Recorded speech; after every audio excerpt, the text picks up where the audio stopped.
Selamat siang teman-teman semuanya. Oke, kembali lagi di PJJ hari ini. Ibu akan melanjutkan penjelasan Ibu di minggu lalu, yaitu tentang pergerakan nasional. Nah, kalau kemarin kita membahas tentang latar belakang munculnya pergerakan atau organisasi-organisasi pergerakan nasional, sekarang Ibu akan menjelaskan apa saja bentuk-bentuk dari organisasi pergerakan nasional tersebut ya. Yang pertama itu ada Budi Utomo. Nah, ini organisasi pemula pertama dan yang akan menyebarkan virus-virus kebaikan di organisasi-organisasi berikutnya. Dan saya yakin kalian sudah tahu organisasi Budi Utomo itu apa, karena di SMP kalian saya yakin juga sudah pernah membahasnya. Nah, ini adalah Wahidin Sudirohusodo dan ini adalah Dr. Sutomo sebagai perintis dari organisasi Budi Utomo. Jadi Budi Utomo itu bukan nama orang ya, tolong diingat-ingat, Budi Utomo bukan nama orang, tetapi perintisnya itu Dr. Sutomo ya, bukan perintisnya itu Budi Utomo ya. Saya dulu ketika pas masih sekolah itu juga taunya namanya itu Budi Utomo, pendirinya Budi Utomo gitu, ternyata bukan ya. Nah, berdirinya tanggal 20 Mei 1908 ya. Makanya tanggal 20 Mei ini ada peringatan Hari Kebangkitan Nasional ya. Jadi kalau setiap tanggal 20 Mei kita memperingati Hari Kebangkitan Nasional, itu yang diperingati adalah berdirinya Budi Utomo itu. Kenapa? Karena ini adalah organisasi mula-mula yang menumbuhkan semangat kebangkitan nasional di Indonesia. Jadi itu sangat penting, sangat perlu untuk kalian ketahui. Inisiatornya adalah Wahidin Sudirohusodo, dipelopori oleh Dr. Sutomo dan teman-temannya dari School of Pleading Van Indis Arsten atau sekolah Stovia atau sekolah kedokteran lah gampangannya ya.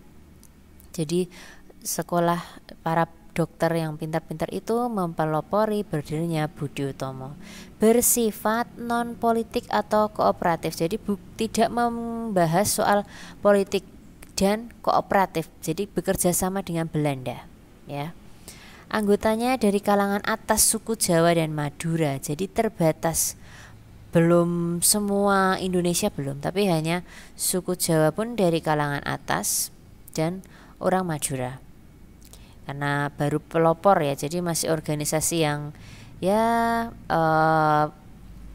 apa istilahnya ya, pengalamannya jelas belum banyak karena organisasi yang pertama.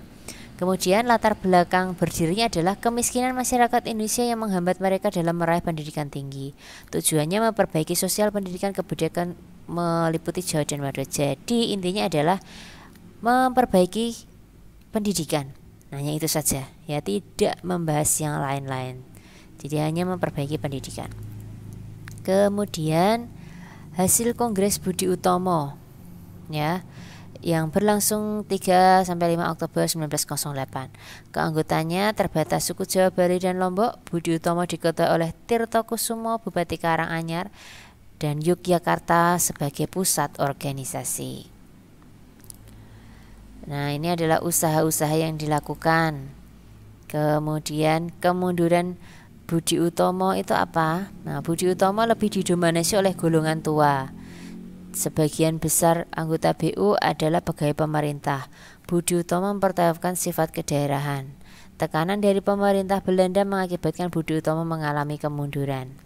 Nah, jadi Ibu jelaskan kenapa golongan tua itu menjadi penghambat atau kemunduran BU ya, karena ya golongan tua tahu sendirilah ya, mereka pasti cenderung pemikirannya lebih lebih kolot gitu, atau lebih kejawaannya itu lebih dominan daripada kalau yang menjadi anggotanya itu banyak kaum muda. Kemudian Budi Utomo itu lebih mempertahankan sifat kedaerahan daripada nasionalismenya. Jadi memang rasa nasionalismenya memang masih kurang, karena memang ya kalau Ibu bilang ini organisasi pemula gitu ya. Nah, nanti di setiap materi Ibu akan ada hal-hal seperti ini, seperti usaha-usaha, program kerja dan lainnya. Nah, tapi Ibu tidak akan menjelaskan semuanya. Ibu hanya akan menjelaskan yang poin-poin penting saja.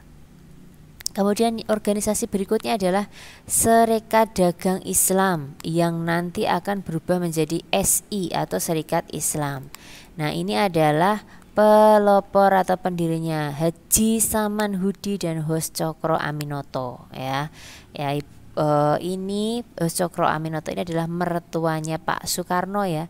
Nanti kalau ada waktu Ibu akan jelaskan. Tapi kalau kalian sudah terlalu penasaran, kalian bisa lihat apa hubungannya Hos Cokro Aminoto ini dengan Pak Soekarno. Jadi hubungannya paling utama itu ada dia sebagai mertua, dia sebagai guru, dan dia sebagai bapak kos Pak Soekarno. Nah, itu ada cerita menarik di situ ya. Kemudian yang berikutnya didirikan oleh Haji Samanhudi di Solo dengan nama SDI ya. Terus kenapa sih berubah menjadi Serikat Islam? Itu karena kalau Serikat Dagang Islam itu nanti pengikutnya berarti hanya kaum pedagang, berarti nanti tidak nasionalis dong. Nah, akhirnya dibikinlah menjadi Serikat Islam supaya pengikutnya itu semakin banyak, karena memang mayoritas penduduk kita di Indonesia adalah Islam. Kemudian anggotanya para pedagang di Solo sebelum menjadi SI ya. Ini pedagang batik waktu itu, batik di Solo. Kemudian latar belakangnya diskriminasi dan monopoli dari pedagang Tionghoa, pedagang batik ya, supaya anggotanya lebih banyak. Nah, ini tadi ya menjadi SI. Digantikan bukan Pak Samanhudi lagi, tetapi digantikan oleh Hos Cokro Aminoto. Kemudian tujuannya ini bisa kalian pelajari sendiri. Kemudian yang berikutnya adalah Kongres pertama SI itu ada di Surabaya ya. Jadi mengatakan kalau Serikat Islam bukan merupakan partai politik. Jadi ini juga bukan membahas tentang partai politik. Serikat Islam tidak bermaksud melawan pemerintah Belanda. Nah, jadi ini kooperatif. Hos Cokro Aminoto dipilih sebagai ketua SI dan menetapkan Surabaya di Surabaya sebagai pusat organisasinya. Kemudian kenapa SI itu bisa berkembang pesat? Karena ada kesadaran sebagai bangsa yang mulai tumbuh, sifatnya kerakyatan, jadi tidak lagi terbatas orang-orang Jawa atas, didasari agama Islam dan persaingan dalam perdagangan, dan digerakkan para ulama. Kemudian ini bagian pentingnya ya, SI nanti lama-lama itu akan berubah menjadi organisasi politik setelah pemerintahan kolonial itu memperbolehkan berdirinya partai politik di Indonesia. SI mulai bersifat kritis terhadap kapitalisme dan semakin memperhatikan rakyat kecil. Nah, kekritisan SI ini mengundang perhatian dari organisasi ini namanya ISDV. Ini adalah cikal bakal dari munculnya komunis ada di Indonesia yang dipimpin oleh seorang Belanda yang bernama Snevely. Nah, ini dia Snevely ya, dia nanti akan mengajarkan membawa ajaran komunis ke Indonesia, Snevely namanya. Nah, kemudian 1921 nanti SI akan terpecah menjadi dua, SI putih dan SI merah. SI putih itu dipimpin oleh Cokro Aminoto berhaluan Islam, sedangkan SI merah itu nanti akan berhaluan komunis, karena nanti akan sudah mendapatkan pengaruh dari seorang tokoh yang bernama Snevely tadi, dipimpin oleh seorang tokoh yang namanya Semaun dan Darsono, yang pada akhirnya nanti SI merah ini akan berubah menjadi Partai Komunis Indonesia. Nah, poin penting dari SI itu ada di sebelah sini ya, yang biasanya nanti sering keluar muncul di soal ulangan. SI putih berganti nama menjadi Partai Serikat Islam di Indonesia dengan ketua Haji Agus Salim, dan akhirnya SI ini akan hilang, digantikan menjadi PKI dan juga PSI, jadi partai politik ya. Nah, ini Hos Cokro Aminoto, Haji Agus Salim, dan ini Semaun ya. Oke, kemudian organisasi berikutnya adalah Muhammadiyah. Organisasi berikutnya adalah Muhammadiyah. Nah, kemudian yang berikutnya adalah Muhammadiyah ini didirikan oleh seorang tokoh yang terkenal, namanya adalah Kiai Haji Ahmad Dahlan, ya. Tanggal 18 November di Yogyakarta. Bersifat non-politik dan kooperatif, bergerak dalam bidang keagamaan, pendidikan, sosial dan budaya. Biasanya sosial dan budaya ini nanti di bidang kesehatan juga, ya. Nah, latar belakangnya adalah menegakkan dan menjunjung tinggi agama Islam sehingga terwujud masyarakat Islam yang sebenar-benarnya. Nah, organisasi ini adalah organisasi yang masih ada sampai sekarang, ya, bahkan sangat merajalela, ya.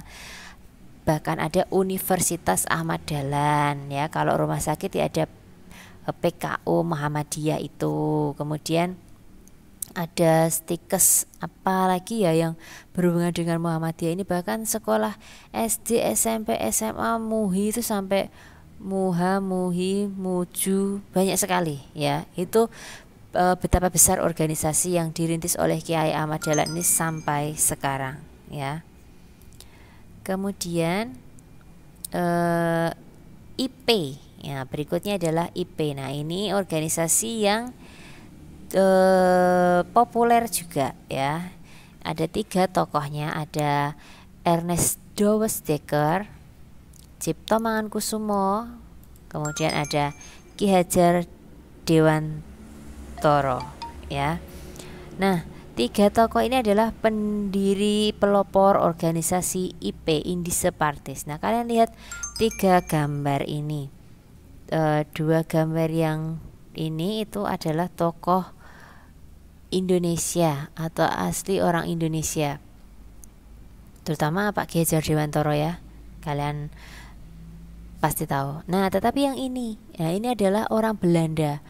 Nah, ke orang Belanda mendirikan organisasi di Indonesia berarti melawan Belanda. Nah, nanti Ibu akan jelaskan. Tapi sebenarnya ini sudah Ibu pernah jelaskan di materi yang lalu, bahwa ada orang Belanda itu yang masih bisa memanusiakan manusia, seperti yang Ibu jelaskan di pertemuan sebelum-sebelumnya. Nah, didirikan di Bandung 25 Desember oleh 3 serangkai. Inilah yang disebut 3 serangkai, ya teman-teman, kalau mungkin kalian sudah pernah mempelajarinya di SMP. Nah, latar belakang adalah diskriminasi pribumi, rasa nasionalisme yang luas menuju kemerdekaan. Ernest Dowes-Dekker kemudian mencari teman untuk mendirikan IP dan bertemu dengan Cipto Mangunkusumo di Surabaya dan Ki Hajar Dewantara di Bandung. Jadi justru pelopornya itu adalah Ernest Dowes-Dekker itu, yang orang Belanda itu, yang blasteran sebenarnya, ya. Nah, sifatnya, nah ini kalian sudah mulai membedakan. Sifatnya itu sudah mulai politik dan non kooperatif. Kalau sebelum-sebelumnya tadi non politik dan kooperatif. Kalau ini sudah beda lagi. Nah, tujuannya menghapuskan kolonialisme dan lain-lain di sini. Nah, kemudian keanggotaan IP ini terbuka untuk semua golongan, jadi semuanya bisa masuk ke IP. Nah, kemudian suatu ketika Ki Hajar Dewantara, ini penting, ya, silahkan kalian sungguh-sungguh simak. Ki Hajar Dewantara itu membuat sebuah artikel yang ia tulis dengan dimuat di harian The Express namanya, dengan judul Al X and Netherlands Was, atau dalam bahasa Indonesianya itu adalah Seandainya Aku Seorang Belanda. Nah, ini adalah artikel yang ditulis oleh Ki Hajar Dewantara ketika memperingati hari kemerdekaan Belanda yang ke-100 tahun. Nah, orang Belanda itu merayakan hari kemerdekaannya itu ada di Indonesia, pesta, mereka melakukan pesta di Indonesia. Nah, bahkan pestanya itu menarik uang orang Indonesia. Nah, terus Ki Hajar ini menulis, seandainya aku seorang Belanda, aku tuh nggak akan mengadakan pesta ulang tahun ke negaraku di negara yang sedang dijajah. Orang aku merayakan kemerdekaan kok masih menjajah negara lain. Nah, akhirnya berita ini terkenal, bahkan orang Belanda membaca, orang di luar Belanda juga membaca, dan ini membuat orang Belanda marah. Dan nanti setelah artikel ini terbit, itu nanti akan timbul rasa simpati kepada bangsa Indonesia dan mereka akan menghujat orang Belanda itu. Nah, akhirnya Belanda menghukum Ki Hajar Dewantara dan 2 teman lainnya. Mereka nanti akan dihukum. Nah, akibat dari artikel tersebut 3 serangkai diasingkan dan IP mengalami kemunduran. Nah, diasingkannya kemana? Di Belanda, ke Belanda ya. Kemudian nanti organisasi ini akan dihilangkan. Oke, yang berikutnya Ibu akan jelaskan tentang organisasi Gerakan Pemuda atau Trikoro Darmo atau Jong Java ya. Nah, ini adalah merupakan organisasi yang isinya kaum pemuda, entah itu wanita maupun laki-laki ya. Ini bersifat politik, berdiri pada 7 Maret 1915. Nah, jadi anggotanya itu berasal dari siswa menengah di Jawa dan juga Madura. Nah, tujuan ini organisasi ini adalah menghidupkan persatuan kesatuan pemuda yang ada di Jawa, Sunda, Madura, Bali, dan Lombok. Nah, kemudian nanti juga akan muncul organisasi-organisasi lainnya seperti Jong Sumatera, Jong Batak, Jong Ambon, dan Jong Celebes. Nah, kemudian Kongres Pemuda nanti akan dilaksanakan di Solo. Kemudian organisasi-organisasi yang tadi masih berupa kedaerahan nanti akan bersatu menjadi namanya Jong Java. Nah, kemudian nanti memunculkan Kongres Pemuda 1 di Yogyakarta yang nanti akan memunculkan yang namanya Kongres Pemuda 2 di Jakarta yang membulatkan tekad untuk melaksanakan yang namanya Sumpah Pemuda. Nah, ini penting sekali. Jadi ini adalah berasal dari kumpulan-kumpulan organisasi pemuda-pemuda di seluruh Indonesia. Dan pertama kalinya lagu Indonesia Raya dinyanyikan dan bendera merah putih dikibarkan. Nah, ini isi dari Sumpah Pemuda. Kalian perlu ingat-ingat yang ini ya. Ini penting sekali. Kemudian organisasi berikutnya adalah organisasi wanita atau gerakan perempuan. Ini ada Ibu Dewi Sartika, Kartini, dan juga Maria Walanda Maramis ya. Nah, gerakan perempuan ini tentu saja dipelopori oleh R.A. Kartini ya. Tujuan pengangkatan derajat kaum wanita melalui pendidikan. Cita-citanya ditulis dalam bentuk surat-surat, habis gelap terbitlah terang. Jadi ini Kartini membuat sekolah-sekolah keputrian. Nah, kemudian yang berikutnya adalah Perhimpunan Indonesia. Nah, Perhimpunan Indonesia, jadi kata-katanya adalah perhimpunan, berarti adalah perhimpunan orang-orang Indonesia, berarti organisasi ini tidak ada di Indonesia. Nah, jadi ini isinya adalah pemuda-pemuda ya yang waktu itu mereka tuh sekolah ada di Belanda ya. Nah, mereka membuat sebuah perkumpulan mahasiswa-mahasiswa Indonesia di Belanda. Jadi ada Muhammad Hatta dan Ali Sastro Amijo ini mereka membuat Perhimpunan Indonesia, dan organisasi ini pertama kali yang menggunakan kata Indonesia di dalamnya. Kalau yang sebelum-sebelumnya yang kita pelajari itu biasanya menggunakan kata indise ya. Nah, kali ini tidak, tapi sudah menggunakan kata Perhimpunan Indonesia.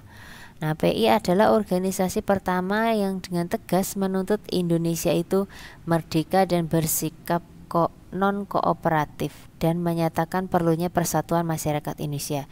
Jadi ini adalah organisasi pertama menggunakan kata Indonesia dan pertama kali menegaskan bahwa Indonesia itu ingin merdeka, adalah PI. Nah, kemudian PKI atau Partai Komunis Indonesia. Nah, ini adalah terusan dari SI tadi ya. Ada tokohnya Tan Malaka, Alimin, Woso, dan Semaun. Anggotanya sebagian besar dari ISDV yang didirikan oleh Snelfit, seorang Belanda yang berhaluan komunis. Kemudian PNI. Nah, ini ya yang ganteng sekali ini adalah Pak Soekarno waktu muda ya. Partainya kebanggaan Pak Soekarno adalah PNI. Didirikan di Bandung ya. Jadi Pak Soekarno pada waktu itu tuh sudah sekolah di tempatnya Hos Cokro Aminoto ya. Terus dia terinspirasi dari Pak Cokro Aminoto itu akhirnya mendirikan organisasi sendiri, Partai Nasional Indonesia. Tujuannya adalah Indonesia merdeka dengan asas percaya pada diri sendiri dengan semboyan Marhenisme. Jadi Marhenisme itu ada ideologi Pak Soekarno yang mengangkat derajat kaum petani-petani miskin yang ada di Bandung. Jadi Marhen itu berasal dari nama seorang petani namanya Manghain. Nah, terus diambil menjadi nama semboyannya Pak Soekarno ini, Marhenisme atau Manghain, seorang petani miskin yang ada di Bandung. Landasan PNI itu self-help, non-kooperatif, dan Marhenisme. PNI berkembang pesat, membuat Belanda takut, sehingga Soekarno ditangkap, disidang, dan Soekarno nanti akan membacakan pledoi itu pembelaan diri itu ya, Indonesia menggugat, dan akhirnya Soekarno nanti akan dipenjara di Lapas Sukamiskin di Bandung selama 4 tahun. Nah, kemudian demi alasan keamanan nanti PNI akan dibubarkan. Pihak yang pro pembubaran ini adalah Mr. Sartono, dan pihak yang kontra adalah Hatta dan Syahrir yang nanti akan membentuk PNI baru. Nah, materi ini nanti akan Ibu jelaskan lagi ketika ini membahas menuju kemerdekaan Indonesia. Jadi kalau kalian melihat film Soekarno ini sangat jelas digambarkan di film Soekarno. Jadi Soekarno dari muda sudah mulai berpolitik, terus nanti akhirnya dia akan dipenjara oleh orang Belanda. Nah, karena PNI ini begitu berkembang pesat, jadi Belanda takut tuh, akhirnya PNI dibubarkan sama Belanda. Kemudian pihak-pihak yang menginginkan PNI itu tetap ada, itu adalah Hatta dan Syahrir, sahabat baiknya Soekarno. Mereka akan membentuk PNI baru, sedangkan Soekarno nanti akan dipenjara di Bandung selama 4 tahun. Posisinya ini Pak Soekarno sudah beristrikan Inggit Ganarsih. Kemudian yang berikutnya adalah Partai Indonesia atau Partindo, diketuai oleh Mr. Sartono. Ini bersifat non kooperatif. Nah, ini nanti Soekarno itu akan kembali ditangkap dan dibuang ke ND. Dan ini maksudnya adalah Soekarno nanti setelah bebas selama 4 tahun itu, nanti dia akan berpolitik lagi, terus nanti dia akan ditangkap lagi, dia akan diasingkan ke ND ya, di Flores. Nah, kemudian ini PNI Pendidikan atau PNI baru yang dirintis oleh Hatta dan Syahrir ya. Kemudian berikutnya ini adalah organisasi Taman Siswa ya. Ini pendirinya adalah Ki Hajar Dewantoro. Taman Siswa pun sampai sekarang masih ada dan masih menjadi salah satu organisasi besar yang ada di Indonesia ya. Tidak bersifat politik. Nah, prinsip pengajarannya itu ing ngarsa song tulodo, ing madya mangunkar, soto turi handayani. Kemudian ini ada Partai Indonesia Raya, diketuai oleh Dr. Sutomo. Tujuannya mewujudkan Indonesia Raya berasaskan patriotisme, kerakyatan, dan keadilan sosial. Ini juga bersifat kooperatif. Kemudian ada GAPI, dan yang berikutnya ini bukan ini tambahan materi, ini bukan organisasi tapi ini adalah namanya Volksraad. Volksraad itu semacam DPR kalau sekarang. Jadi semacam Dewan Perwakilan Rakyat Hindia Belanda. Melalui dewan ini aspirasi rakyat Indonesia disuarakan melalui wakil-wakilnya yang duduk di dewan ini. Oke, terima kasih teman-teman. Penjelasan Ibu sampai di sini. Silahkan kalian pelajari lebih lagi antara PPT dan video pembelajaran Ibu. Terima kasih.